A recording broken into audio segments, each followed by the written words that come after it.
চলছে মাটির কাপ তৈরির কাজ। এক গৃহবধূ খুব মনোযোগ সহকারে এই মাটির কাপ বানাচ্ছে।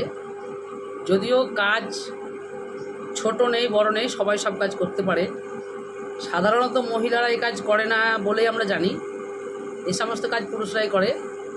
কিন্তু দেখতে পাচ্ছি তিনি খুব চাঁদ বদনে, মানে আনন্দের বদনে এক কথায় কাজগুলো করছেন। খুব সুন্দর করে কাপ তৈরি করছেন, কাপ কাটছেন। কাপ আর একটা হয়ে গেল, রাখলেন নিচে, আবার শুরু করেছেন। তো এটা দিয়ে আমরা বলতে পারি যে মানুষ চেষ্টা করলে আরও কিছু পারে, আর কোনো কাজ ছোট নয়। চেষ্টার দ্বারা, মনের সংযোগের দ্বারা যে কোনো কাজ মানুষ ইচ্ছে করলে করতে পারে। চেষ্টায়ং কিংন সাধ্যতে বলে একটা কথা আছে, তো সেটা